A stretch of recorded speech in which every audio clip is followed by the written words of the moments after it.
parking એ બહુ મોટું છે પણ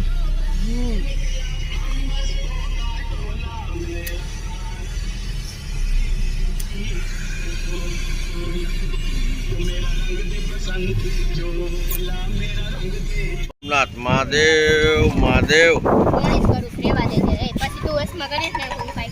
પાર્કિંગ ની બહાર નીકળી જાય ને એટલે અહીંયા તિલક લગાડવા વાળા હોય તિલક લગાડી દઈએ મહાદેવ નું પછી દર્શન કરવા જવાના એટલે છોકરીને છોકરાને લગાડ હા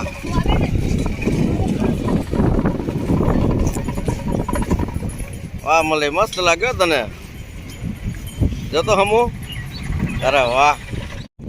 રેખા ને મલયભાઈ દર્શન કરવા જાય છે હું ભેગો જાઉં છું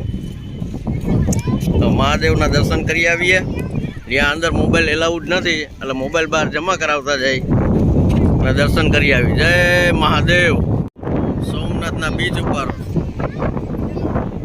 બધી રાઈસ ને બધું છે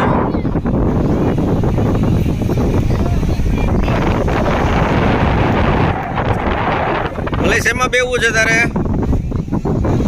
શેમાં બેવું છે ઘોડામાં ઊંટમાં બેયમાં સરસ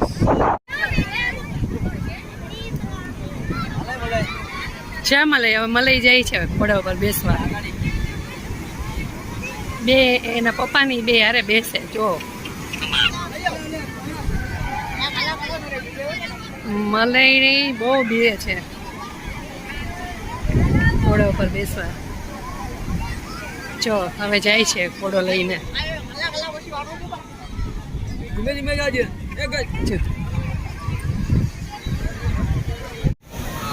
આવ્યું હો આવ્યું કલ્લે છે પલ્લે પગ ભીના કલ્લે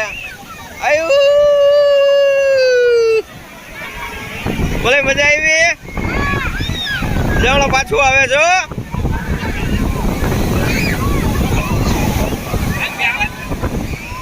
આવ્યું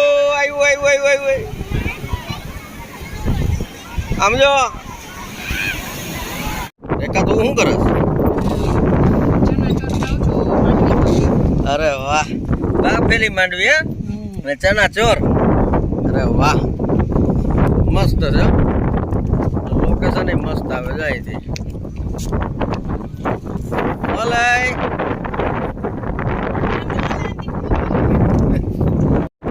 સોમનાથ દાદાના દર્શન મલાઈ સાયકલ હકાવે છે અરે વાહ મલાઈ ઠાકીને ઉભો રહી ગયો છે અને મસ્ત સંધ્યા ખીલી છે મહાદેવનું મંદિર હર હર મહાદેવ હર મસ્ત લોકેશન છે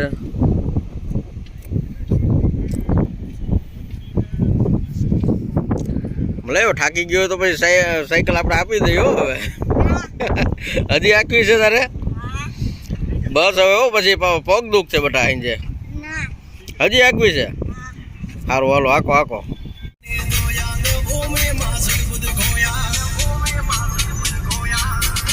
થઈ ગઈ હવે હોટલે જાય સવારે પછી નવો પ્લાનિંગ કરીએ થાકીને રૂમ ઉપર આવી ગયા છીએ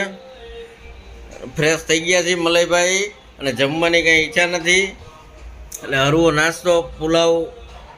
મલઈ ને રેખા બે ખાઈ છે મારે કાંઈ જમવું નથી કાલ સવારે ઉઠી અને કઈ બાજુ જવું છે મલઈ દીવ કાલે સવારે દીવ જશું